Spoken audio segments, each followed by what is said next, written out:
All right, ladies and gentlemen, my name is Charlie, and I'm here with my COVID haircut, isolation haircut, to bring you Kerbal Space Program.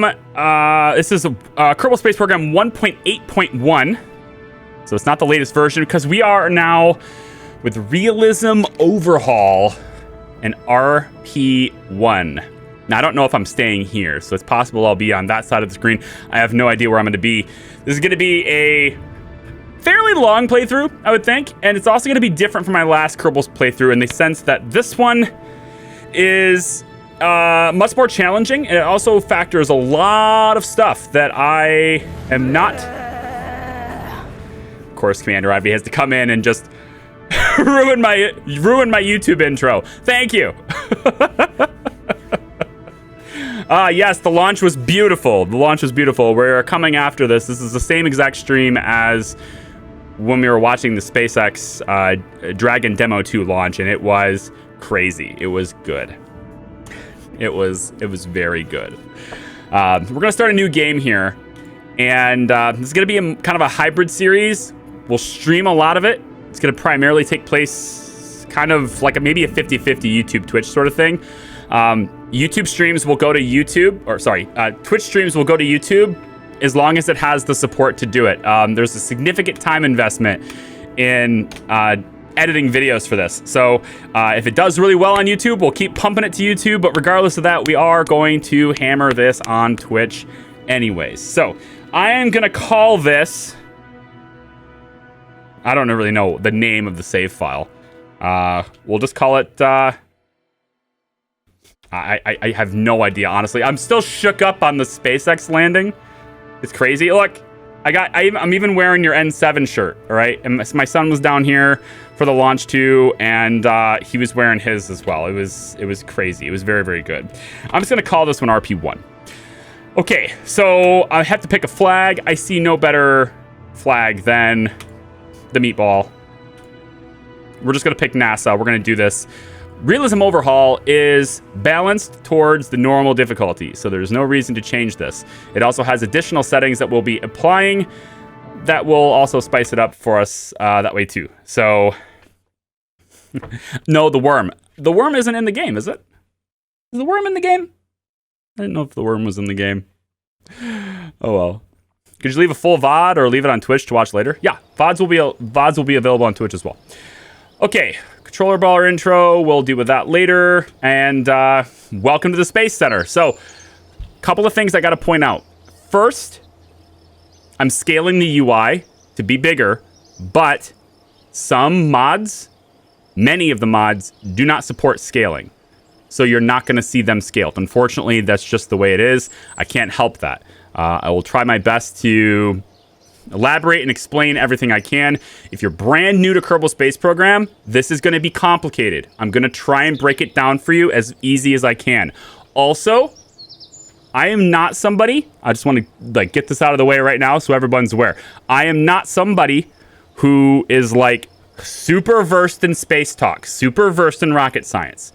I'm not going to use proper terminologies to explain a lot of things, but what I will do is I will, by default in that sense, use layman's terms and layman's explanations so that you don't have to know that the space terminologies behind things to get it correct. While I am live, also thank you, Remember of Life, for changing the game. I appreciate that. I forgot to do that. Feel free to change the title as well, if you can. Thank you very much. Throughout the course of this, while I am live, here you go, there will be some chat. I will be engaging with chat on certain things. If I ask them certain things related to terminologies, there are people in my chat, usually live, that know these things. I do ask that you please try it for the live chat. I do ask that you please try to keep backseating to a minimal, but I'm not opposed to help in certain situations where it looks like it would be beneficial for the mission. This is going to be a very difficult challenge. I am not someone who's going to say, it's me, you can't help me. That's not me. But I will say try to keep your please do this now stuff to a minimal if you can. That being said, let's talk about the differences between what Realism Overhaul and RP1 specifically have that regular Kerbal Space Program doesn't have.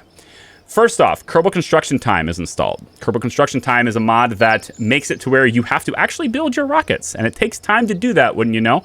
We're going to set a preset for this, and Kerbal Construction Time actually has a preset for RP1. We're going to use the standard default preset for RP1 throughout the duration of this series. So whatever it is, whatever the RP1 team has figured is the balance of everything, whatever they said is the balance, that's what we're going to do. So we're going to choose that, save it. Next, Kerbal Construction Time features an upgrade system. You can spend points on upgrading all your stuff. So in this case, we're going to start with just 2 points available. We have 3 tabs for this. 2 points available. We have 3 tabs. One is VAB, that's the vertical assembly building. One is the space plane hangar, SPH. The other is R&D, which is research and development. I can spend points to enhance the capabilities, build times, etc. on each of these 3 structures. I'm going to start by spending both of my points on the VAB, and that puts it up to a 0.115 BP per second. That's build points per second. Every craft you make, every part you add, even up to the amount of electricity you put in a battery, can influence the amount of build points you need to actually build that craft. The more complicated the vessel, the more build points it takes to build it, the longer it will take to build. Typically the more expensive, but when we're talking about build points, we're talking about how much time it takes to build it. We are starting in January 1st, 1951. Very early rocketry here, okay? So we're going to have smaller crafts, but the more build points we can invest in our VAB, the better. Okay, we can do missions faster. That being said, we can also buy build points. It makes sense. With more funding, you can fund more additional developments, fund more science, progress your space program faster if you have the money to do it. So I could, if I want to, spend 20,000 funds and get additionals. I'm tempted to do that right off the bat, actually, because money's not going to be that much of an issue off the start. So I think I'm going to go ahead and spend 20,000. I have 30,000 left right now. So we're going to go ahead and do that. And we'll just invest in the VAB one more time. This is going to push us up to 0.13 build points per second. Okay, close that. Space Commander thing, this is for stock KSP. We'll go ahead and close that for a second. We have 2 interfaces on the screen. And I am going to go very slow. This first video, this first stream, really, we're going to go slower because I want 1, new people to not be intimidated and to know what's going on. And 2, for veterans of KSP to fully understand the differences that we're employing. So those 2 things require some explanation. This is not an easy game. So we have our time up here, as well as any time acceleration we're going to do. Of course, we're starting at night. We have Kerbal Alarm Clock here. This is going to keep track of all of our tasks, as well as regulate and manage our time acceleration throughout the course of this. So you can accelerate time. You don't have to do things in real time. So if it's going to take 82 days to build, I don't have to wait 82 days. I can accelerate time. But I don't want to overshoot that. So Kerbal Alarm Clock is going to allow us to automatically regulate our time accelerations for certain things that we're working on. At the top, we have our money. That's 30,000 space bucks, Spaceos, whatever you want to call it. We have our reputation bar, which is currently neutral. We have 0 science. And then in this interface here, which is pretty flexible and we'll move around as we go, this is our build list. We can have the VAB build list. Any crafts we're building will be featured in this list, as well as a timer on how long it will take to build it. Space Plane Hangar is going to do the exact same thing, as well as any tech and progression that we are researching. Yes, you don't just unlock the tech by spending it. You actually have to research it. So you need the science, and then you need to invest that science over time to actually research technologies. It's going to take a bit. We have plans, and then we have upgrades. And if we have any upgrade points, we can spend them from that window as well. Okay, so that's out of the way. Let's take a look at some of the differences that we might uncover. First, we're going to the tracking station. I want to show you our beautiful solar system and explain the differences with that too. Let's get Kerbal build time out of the way. We don't need the build list. Flight engineer is here. All that stuff is good. We have body information here. This is Earth. All right. We have Earth, and there's a lot of different tracking stations and a variety of different antennas that work with these different tracking stations. Okay. Now, there are some of these are called there's DSS. There's these big dishes, and then some of these are just normal relay stations, right? We're dealing with different radio frequencies. We'll go over that in a second. But right now we have VHF and UHF band frequencies. These are analog frequencies. They have pretty decent, reliable long-range transmission, but what they don't have is a whole lot of bandwidth. Most of these are going to be useful for communicating with vessels, but transmission of science is going to be slower on these. If we're connected to one of these dishes, let's take a look at this one here, right? This one's in Madrid. If we're connected to one of these, we also have S-band communications. S-band's going to be significantly faster. Same thing with over here at the Kerbal Space Center, also known as the Kennedy Space Center, aka Cape Canaveral. That has a big dish as well. Throughout the course of this playthrough, not only are we going to be increasing science to make our own equipment on our vessels better, but we're also going to be investing in our communications on the ground as well. On the ground antennas and communications, they will advance right alongside our on-craft antennas. So this will get more capable as we go as well. But when we start to get to digital transmissions, which right now the Kerbal Space Center doesn't have, we have to upgrade it before it has S-band. So we do have an S-band one over here, but we don't have one over here right now. But this is Earth. That means the solar system has changed. It's not Kerbal. This is real scale. If we zoom out, we have the moon. Moon is right here. Let's zoom right in. Trying to zoom in anyway. Here we go. It's really far in there. We have the moon. All the beautiful things for the moon. It's very, very nice that way. Okay. Now you're going to notice that the orbit is slanted. It is not equatorial like it is in Kerbal Space Program as a stock game. This is because the limitations of the engine for the game. The limitations of this game's engine that it's built on, it won't allow this planet to spin on its axis. And since the Earth spins on an axis that is tilted, the team that makes this has decided to tilt the solar system a bit. So as we zoom out, we will see that there's a lot of solar system stuff happening. There's a lot of lines going on. And everything is not necessarily equatorial. If we go over to like Uranus, for example, where it is right here, Uranus. Zoom all the way over here. You're going to notice that its planets are, well, different. It is, yeah, it's kind of the thing. Okay, definitely not flat, definitely not equatorial. So we're going to be dealing with Earth. We're going to be dealing with the moon and actual things. Oh, I need to go in here one more time. The mission for this playthrough, when we consider to be success, when I consider to say we did it, we did our challenge. It's the same challenge that we have in real life. My challenge is going to be the same challenge we have in real life, and that is putting people on the surface of Mars. I want to put people on Mars. If I can have a Kerbal touch down safely and stand on the surface of this planet, I've succeeded in this challenge. Anything after that is extra. We can talk about it later. We can end it. We can go, whatever. If I put Kerbals on the surface of this, that's success. Now, do I want to return them home? Yes, I do. I do want to return them home. I do. But I'm going to consider it a success if I can just land them on this planet. To returning them home will be a goal. It will be a goal. But it's my secondary goal. I want them to just go to the planet, okay? So there you go. This is going to be much more difficult than normal Kerbal Space Program. So that's my goal, just getting them safely there. And if they want to, if we can get them back, then that's great too. All right, we're going to science the shit out of this. Yes, I'm going to send Mark Watney there, and I may not necessarily be able to get him back. All right, we're going to go to Mission Control real quick. Take a look at some of our contracts. And right now we have a RP0 tab.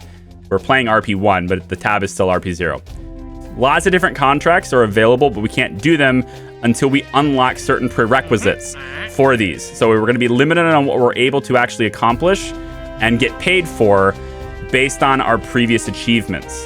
Okay? Lots of things here. Right now, we have one contract. And that is our first launch contract. Right? It says, congratulations on starting a new space program. For your first mission, you should launch your first vessel. Design, build it, roll it out to the pad, stage, and take off. That's literally it. And we're going to get paid in advance for that, as well as a completion bonus. We'll also get penalized our advance if we fail. So we're only going to have to give back the money we had in his advance to fail. We'll go ahead and accept this. Now, if anyone is following along on this journey with me, that's great. I'll have a mod list ready to go on the website. It'll be a link in the description of this first video. It's not ready for you on Twitch yet. So when I post the first video, and if you're not on our Discord yet, you should. Discord command in the chat or in the description of the video. There's a link there too.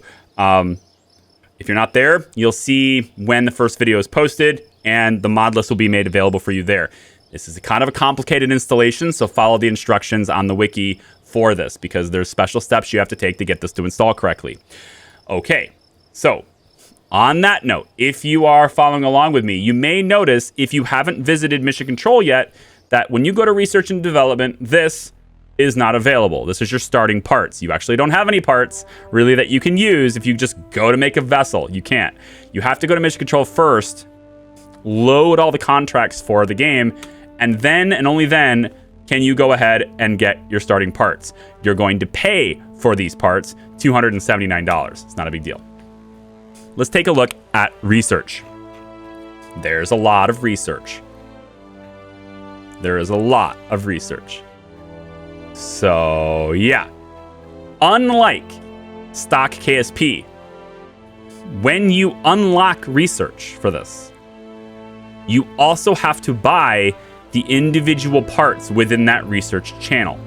So, for example, when we do post-war rocketry, not only do I have to research this tree, which takes time, but I also have to pay for that engine.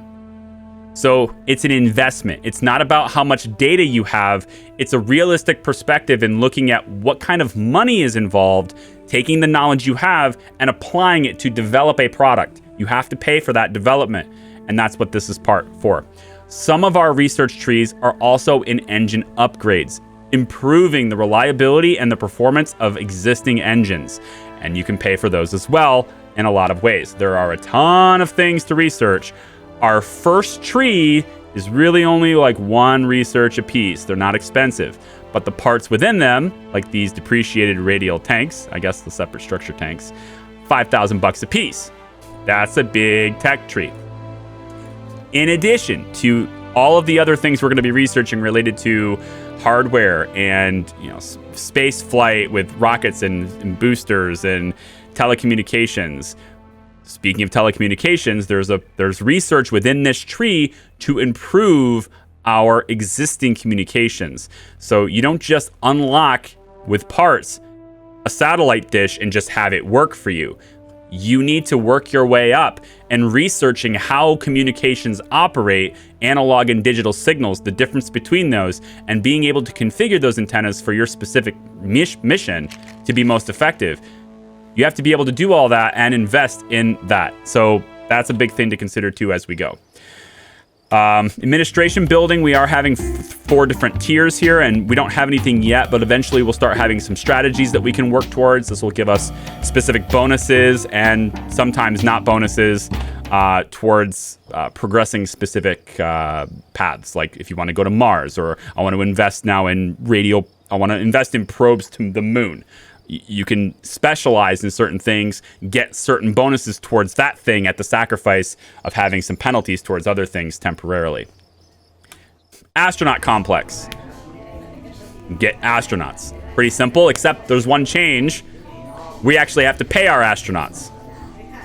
So we're going to be paying for them every month. They are here every month, and we will be paying for them. They pay a salary to each and every one we have under our employ. Not only that, but they also have retirement dates.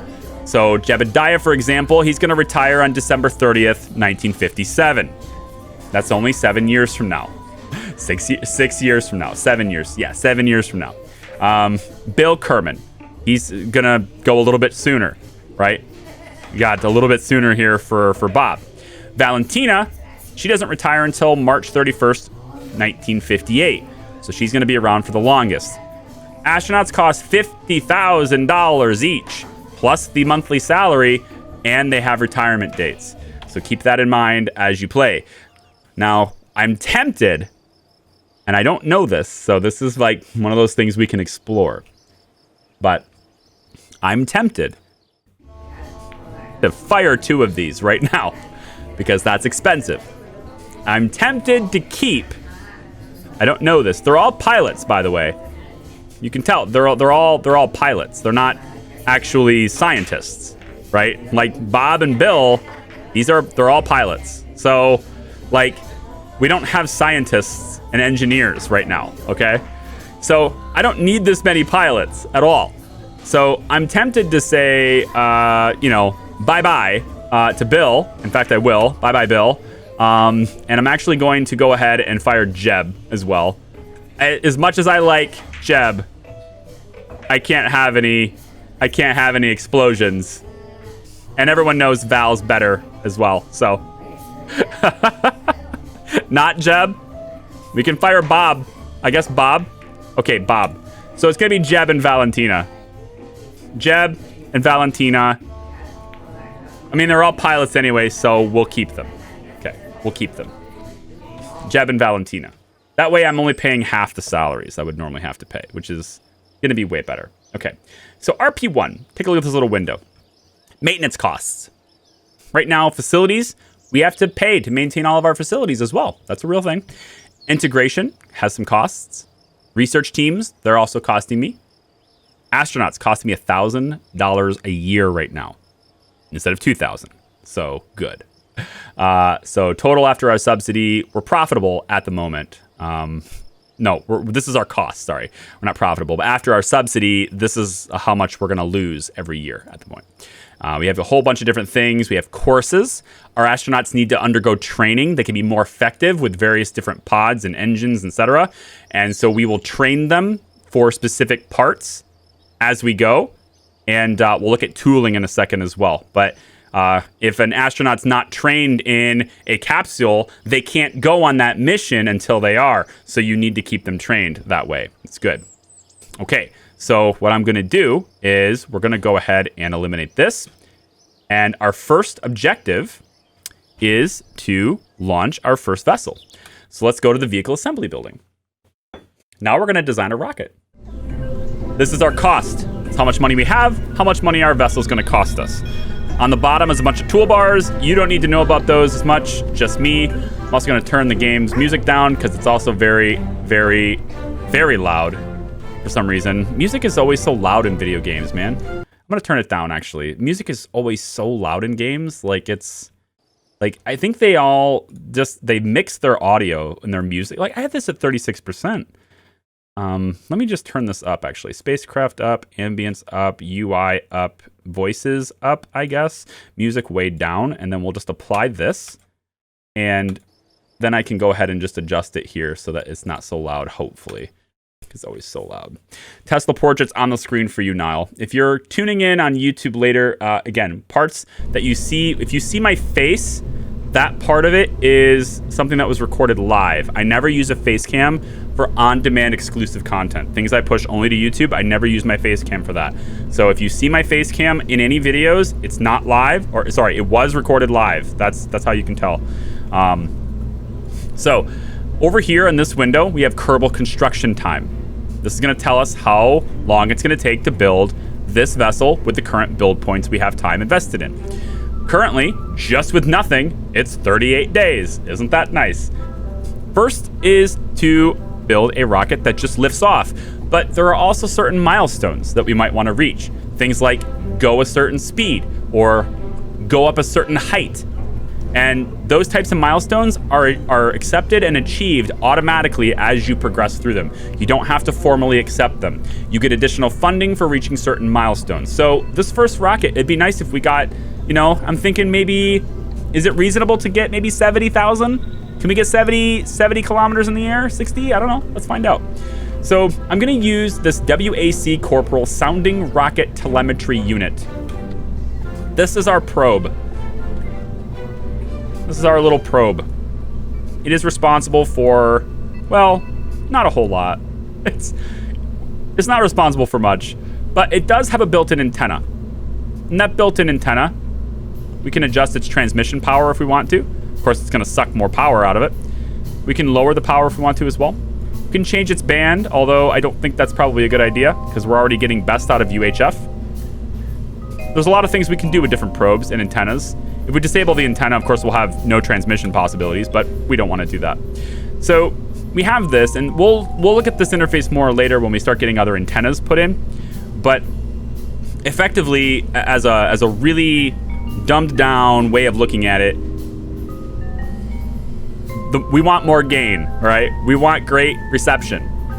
We have power when it's active. That means when it's transmitting. It's going to take 20 watts of power when it's transmitting. If I bring it up, it will take a lot more watts. We don't want to do that. Let's make sure it's, less watts.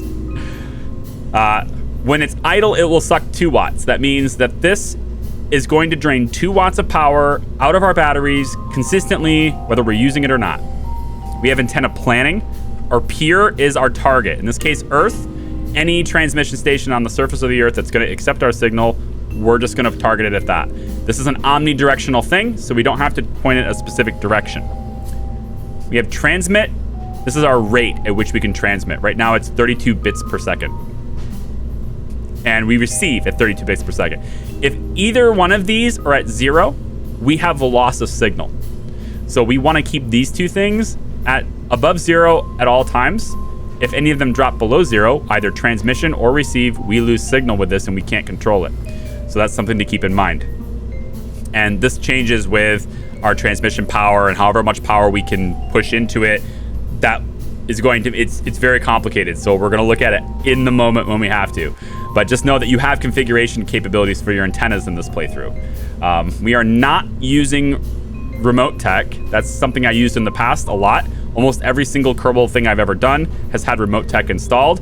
This is the first time I've used a mod that's not remote tech. It's called Real Antennas. It's supposed to be a bit more realistic in how it analyzes signal strengths and how communications really function in terms of radio signals and radio waves. So the intricacies of this mod are going to be a little bit foreign to me. We're going to learn them over time. We're not using remote tech this time. We're using something different. So that being said, let's build a rocket that can actually lift off. I'm going to bring it down here because I don't like it to be way up there.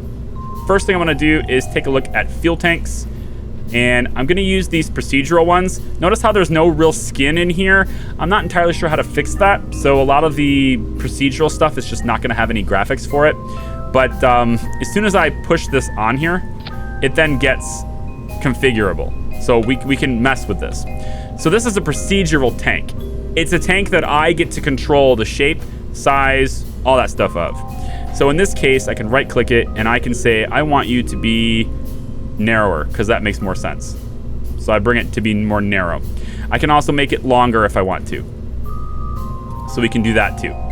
I can make it a different texture if I want it to. Whoops, not this one. Maybe it's this one. Nope. Which one is the texture for this? Pretty sure I can make this a different texture. I thought I could anyway. Legacy textures disabled? Ah. All right then. More textures. Yeah. Make it look the way I want it to look, whatever that is, right? So I'll go, how about like, I don't know. We'll just leave it like this for now. Or maybe we do it with the stripes so we can see it spin. That's probably good. We'll use these stripes here. Okay, so this is our big fuel tank. Now we don't have fuel in this tank yet, and it's not just liquid fuel oxidizer. That's a really simplified way of telling you how much fuel is in something. And Kerbal Space Program simplifies this to make it more gamer and beginner friendly, and that's totally understandable. This, however, we're going to need the specific fuel types that work with specific engines. Now, luckily, we don't have to be rocket scientists to know that, because all we have to do is attach an engine that we want to use and then configure the tank after we've attached the engine, and the tank will configure itself to the fuel types that are used by that engine. So I am going to use probably, I'm tempted to go a little bit bigger, not that one. I'm tempted to go a little bit bigger and use, oh, these aren't as small as I thought they were. I'm going to use the Aero Bee, but I was going to use something different than that. I forget which one it is. So the Aero Bee one is probably the best one to use. So we're going to use this Aero Bee one right here. There we go. This tiny little Aero Bee engine. Okay, we can see details about it by right-clicking it. We can configure it. We can also middle-click, and it will see a whole bunch of different things about this engine. Again, it's very small. For some reason, Even though I've scaled the UI up, these little windows don't scale, so it's a little hard to see them. But what I can tell you, though, is that this information is also on the mouse over for the engine itself. So if you were to mouse over top of this and right-click the engine, you can keep this there, and you can scrub down and see all the same types of information as what that middle click will provide. The key note here I want you to look at, though, is not just the vacuum and ASL thrust. I don't want you to just look at that, the engine ISP, but there's two things that are really, really important for this. And that is that this engine is pressure fed, and it gets one ignition. That means you can't just turn it off and turn it back on again. You get one ignition. That's it. That's an important difference from Kerbal Space Program, which lets you do whatever you want. The other thing that Kerbal does is it lets you throttle all these engines. It's going to let you turn it from 20% to 80%, whatever you want. Normal engines, at least in the early days especially, you can't throttle them. They're on or they're off. So if you want to throttle them, you can do it here. When you're configuring the craft, you can turn it down here. But once it's on the launch pad, you don't configure that anymore. That engine's going to do what it does. We're going to take it to 100%. The other thing to note about engines in this game, and we can improve this over time with research and unlocking new engines, is that most engines have a rated burn time. I'm not sure if it's in here. Yeah, here it is. So with the reliability for the Aerobee as we have, right? With our current research and how much progressed we are, our rated burn time for this engine is 47 seconds. So it doesn't matter if I have 3 minutes worth of burn time of fuel. This thing's not going to burn that long. And in fact, we have 100% failure. We know that this engine will fail at 123 seconds. So there's no point in having more fuel than that failure rate, because you're just taking up extra weight. With different probes, with different telemetry units, we might get different results. For example, if I was using the XASR, I'd get 40 seconds. If I was using the AJ1027, I might get 52 seconds, etc. So there's a little bit different things to look at there. But it's important to pick the right engine for the job and to give it the right amount of fuel. So now that this engine is connected, we can right-click the tank, and we can click this little area here, which shows you the composition of fuel that it's going to get. Now this engine has fuel. This tank is pressurized, and it's going to, because it says highly pressurized true, it's going to work for this. I can tell that this is going to work because Kerbal Engineer kicks in. This is a new UI. It's not new. It's modded. That's why I say it's new. But then again, this whole series is modded, so it's not a big deal. We've used Kerbal Engineer a lot in the past, so you're familiar with how this looks. And again, it doesn't scale. Sorry, it just doesn't. There's no way for me to scale the UI of these mods unless I go to play at 720p. It's like the only way I can get these things to be big enough for you. I refuse to do that. If that's a big problem for you, I apologize. Have a nice day, I guess. I'm not going to play at 720p. So we have, it says 30 seconds of burn time. And I will try to read these out for you if they're really small. We have 30 seconds of burn time here. Well, the engine's rated for 47, so we can put more fuel. And we currently have a thrust to weight ratio of 3.8, which is pretty high. We don't need that much. So this works to our advantage. We want more fuel for a longer burn, and we don't need as much thrust to weight ratio. So we're gonna just make the length of the tank longer. By making the tank bigger, we add more fuel. All the way down, like this. Make it really, really long. I could go a little bit wider as well, but instead of going wider, I'm not actually sure if it'll work if I do it. I need a nose cone for this too. So for the nose cone, I'm gonna make it a fuel tank again. We're just gonna use the same service module we did before. We're gonna make it, we're gonna bring the length down, diameter down, and I think what we'll do is we'll make it a different shape. So in this case, let's make it a shape that comes to a pointy end. If such a thing exists. All right, smooth cone, I like it. So we'll have the bottom go like that, and the top go like that. Nice, very pointy end. Why did the probes impact rated burn time? That doesn't make any sense to me. There's going to be a lot of questions you have that I won't be able to answer. And that's going to be the nature of this series. We're going to explore it together. If there's anyone in chat that knows the answers to those types of questions, please feel free to answer them. I can't tell you that off the top of my head. I don't know. All right, so, because this isn't like stock. This is like legit rocket science stuff, and I'm not as versed with it. I know just enough. I believe I know just enough about this game and the workflow that we need to get our mission done. But I don't know the answer to every question. So we're gonna take, I think, the texture on this, and it says, I'm really weird. It's really weird how it won't texturize unless I use the legacy textures. That's the only way it will do the texture. It's a little weird. But in any case, we'll use this one because, again, I like to see it spin. So there's this. And this is nice. This is nice. It doesn't have any fuel in it, but if I wanted to add fuel to it, I could. And this also increases our burn time. So this is a tank, and this is a tank. It's all providing fuel. We have a 53-second burn time now. I'm thinking we go a little bit longer. Why not? I mean, it's possible our engine cuts off before the rated time. It's possible it goes a little more than our rated time.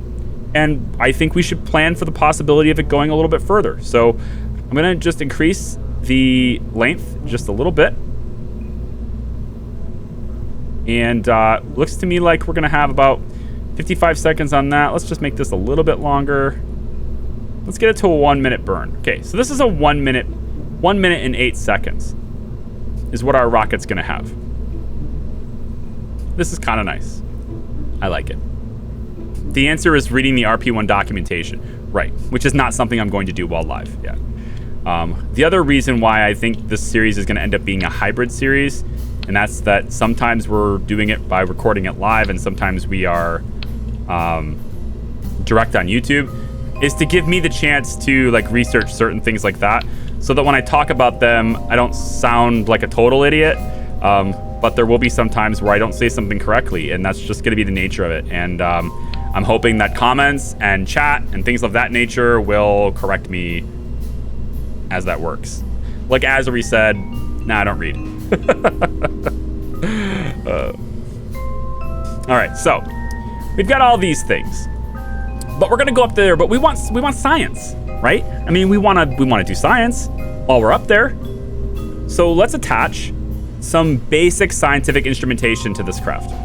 We're going to attach a thermometer on this side. And on this side, I'm going to attach this little barometer. Now, it is important that we keep things as symmetrical as possible, usually. And if we take a look at certain things like mass, this is basically 0. Does almost nothing. Thermometer, basically 0, does almost nothing. 0.0001 tons and 0.0001 tons. So same exact mass, exactly balanced on both sides, although there is a little bit more surface area here for, you know, wind resistance, air resistance, aerodynamic pressure, forces, whatever you want to call it. In any case, we're going to keep those two instruments there. We're not going to use some of these other ones, like, for example, the biological sample, because the conditions to use these won't be right unless this rocket goes all the way to space, which I doubt it will. But if it was to get over 100 kilometers in the first launch, well, it needs to go to about 120, probably more like 150 for this one to really be useful, because our electric charge and our transfer times are not instantaneous. We're going to look at that in a second, but they're not instantaneous. The answer is the probes have mass, weight, and the more weight you have, the more thrust you need. There you go. That's a perfect explanation. I didn't think of that. So yeah, that's why it affects it. The probes weigh, the probes have different mass. Perfect. Do any of the engines in this generate electric charge? If they do, it will tell. I don't have it in front of me, so I don't know that. But if it does, it will tell us.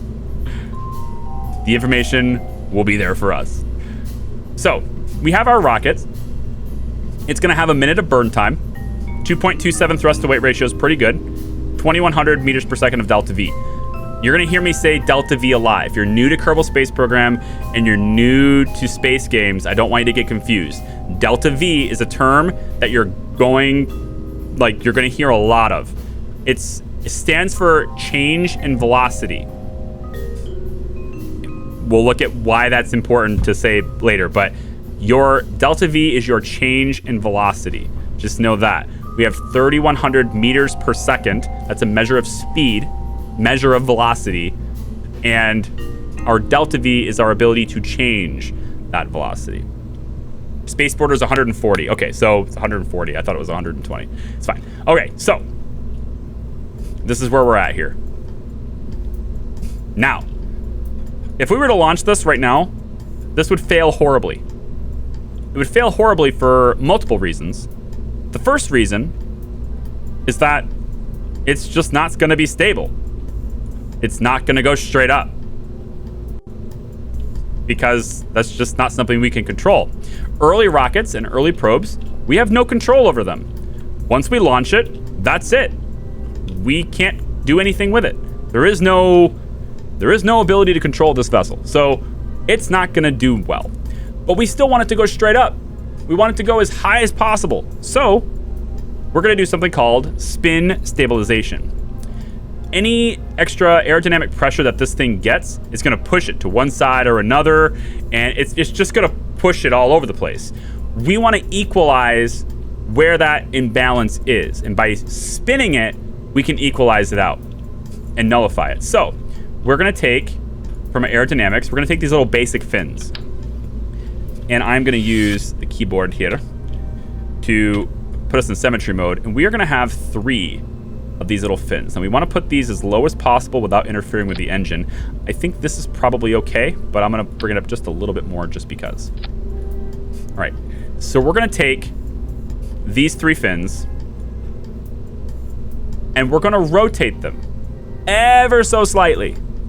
Very, very small. We don't need to go too far.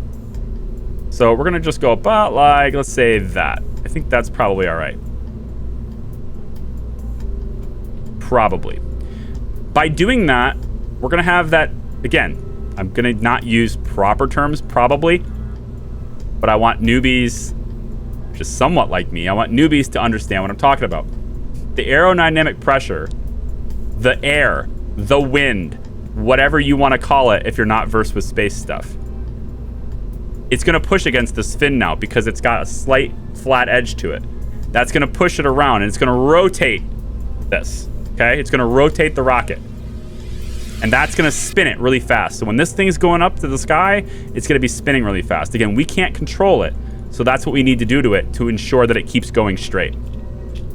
The last thing we're going to want to do is we're going to want to, whoops, move tool.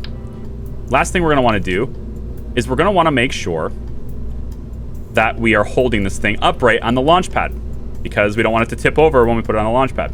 So we're going to use the structural, there it is, and I'm going to choose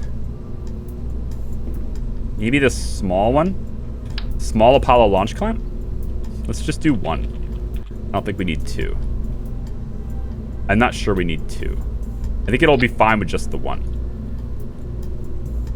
So there we go. Like rifling on a projectile. I mean, imagine what would happen if you shot an arrow from a bow, right?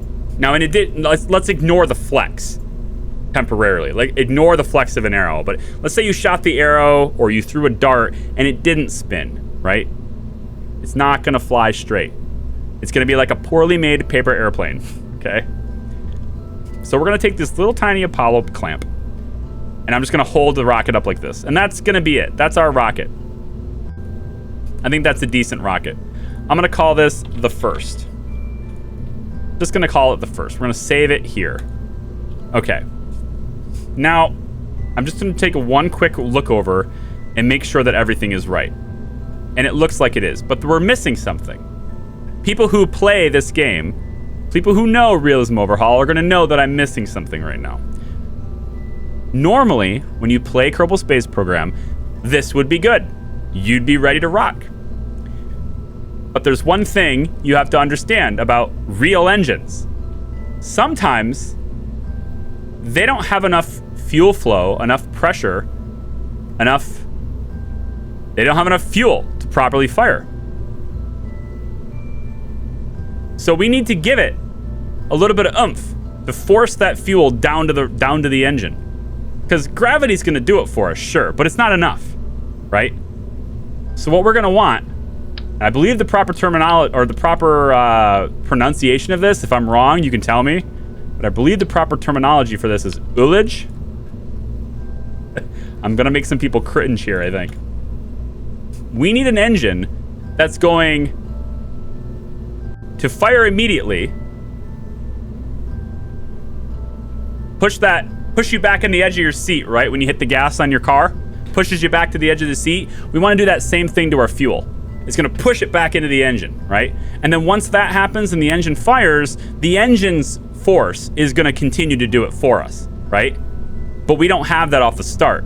And in space, we definitely don't have that because it's going to be flopping all around inside the tank. So we need to make sure that we push the craft in the direction we want to go, force the fuel back into the engine, and that allows the engine to fire. So for that, we're going to do 2 extra parts to this. The first we want to have is I'm going to use this procedural decoupler on the bottom of this engine. Let's just bring this up a little bit higher. Procedural ones, I can configure them really easily. Now, I'm wondering, this is incredibly expensive. Notice how this decoupler is worth 500 and the whole craft is 548 right now. Give me a second. All right, this is going to be much cheaper now. I like it. I like how it's much, much cheaper now. That makes way more sense. I was like, why are you so expensive? This is better. Like that decoupler was, it doubled what our vessel was going to cost. Not anymore. Okay, so this really small decoupler. It doesn't have to be fancy. It doesn't have to be big, right? It's just real small. Maybe we make it a little less obnoxious. Maybe we just kind of do that just because. What's the difference in cost? It's pretty negligible, right? It is what it is. And then we're gonna use my favorite engine in the game. Everyone's favorite engine. Not really. The Tiny Tim booster. This is the Tiny Tim. And the Tiny Tim booster is a solid rocket booster. 2 different types of engines. We have engines that use solid fuel and engines that use liquid fuel or liquid-ish fuel, right? And this is a solid booster. All the fuel in here is a liquid fuel. This is liquid fuel engines. Liquid's the stuff that can slosh around. But solid engines, solid boosters, solid fuel, it doesn't slosh around, it's solid. And it burns all of it. You can't shut it off. Once you ignite it, it's gonna keep burning until all the solid fuel is gone. But that's okay, because the Tiny Tim booster has a super high thrust to weight ratio. It's going to push it up fast.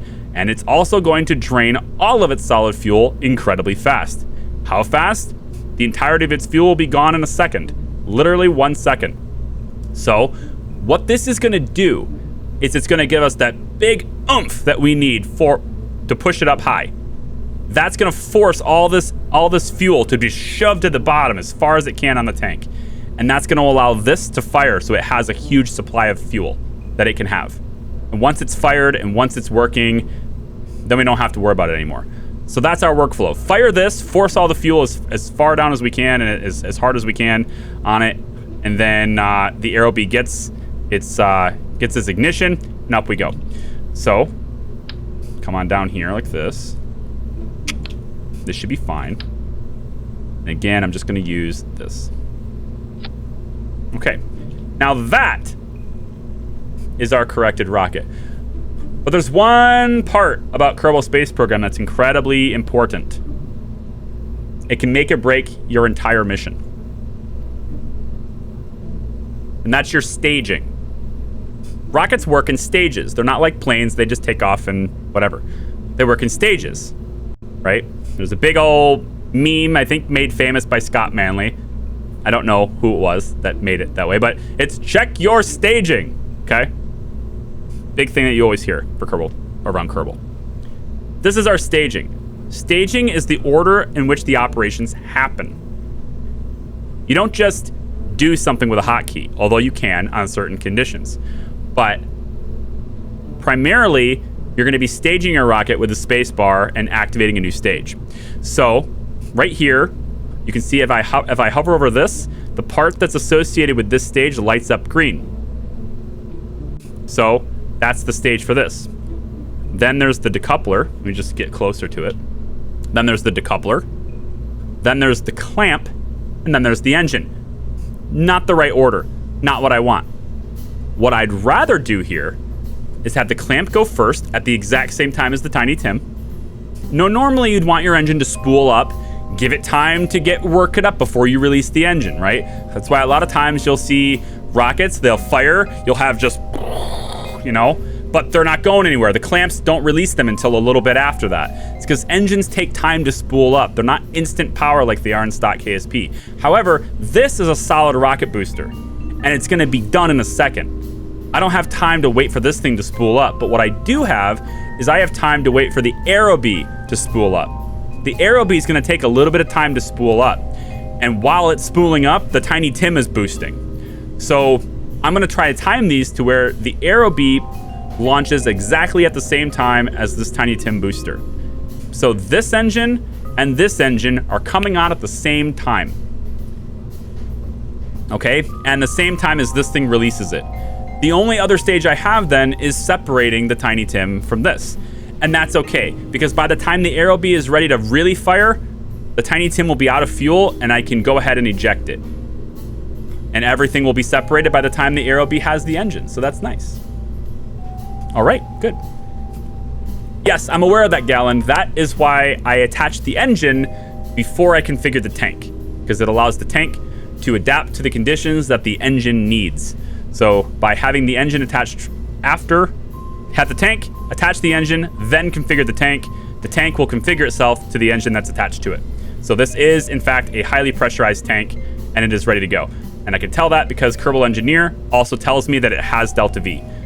Kerbal Engineer would not tell me it has it if it was the wrong kind of tank and wasn't pressurized.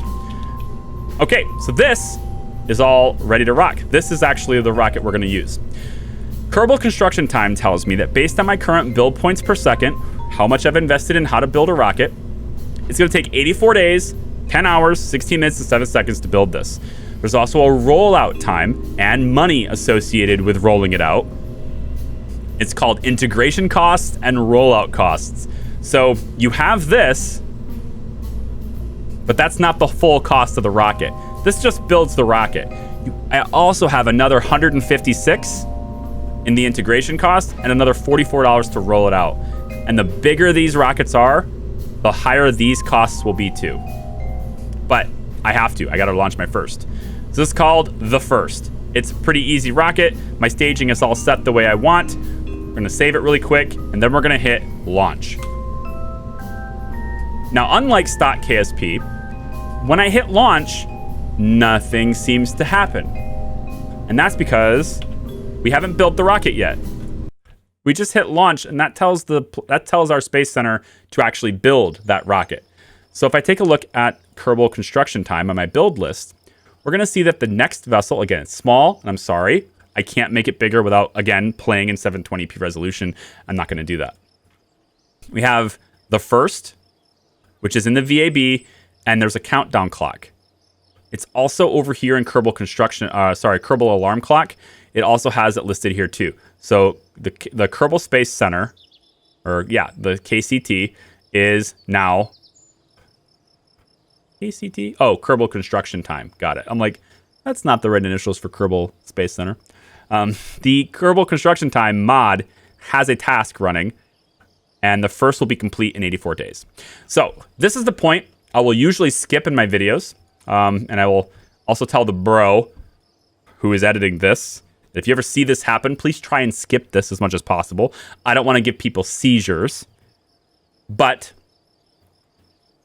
this is the part where we're going to warp. We're going to time warp to the completion of this vessel, because there's really nothing we can do until we launch our first rocket anyway.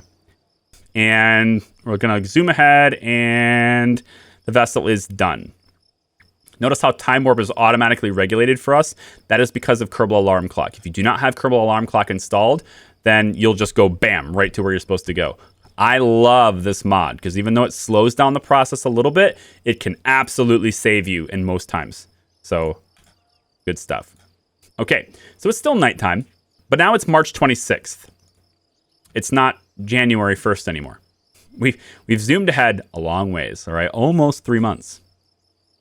And it's done now. In the VAB, we can see the build list. Now, the vessel is in storage. It's going to cost us $44 to wheel it out, but we want to roll it out. The rollout, which is the process of taking the rocket from the vehicle assembly building and rolling it all the way out to the launch pad to be used, that takes another day, almost a day and a half. So let's click that, and that's going to happen now too. Once more, I'm going to time accelerate. And we're done. So, just like that, we're done. And we're in the middle of the day, which is perfect. Now, one other note, and I have no idea why this is. I have no idea what's causing it. I probably won't be able to fix it. There's also a random satellite dish, which probably should be on the top of our vehicle assembly building. Probably should be up here. There's a random satellite dish that's just floating in midair. I have no idea why. I don't know how to fix it. It's not really there. Just try to ignore it. So it's there. I will try. Maybe I'll line it up like this. And like you'll think it's part of the runway or something. But it's like the holy satellite dish. It's just chilling up there, keeping an eye on the whole place. Okay? All right. So let's go ahead and launch. You ready? Let's hit launch. Can you hit it? I don't believe it's actually there. I think it's just a graphical problem. Okay, unlike our real world counterparts at SpaceX and NASA, that wind is just for looks. There is no actual weather in this game. And we also have, again, no throttling capabilities really. It's going to be all on or all off. And we can only get to launch it once. Also, keep in mind that failures are possible. You can have random failures that can take you from, oh, this is awesome, to bad. And it's not your fault. It's just part of our game. It's part of the mods we have installed. You can have failures, and you will get credit and reliability credits and things for those failures. You will learn from your failures, but you can have them. So it's possible that this will fail. We'll have the engine will just not light. It'll just decide not to light. Sometimes that stuff happens. Hopefully we have a good launch today. Ready, set, go. And up and away. Good. Now we have no avionics control, but what we could do, if I can click this, I should have done this before the launch. We want to go ahead and get telemetry analysis.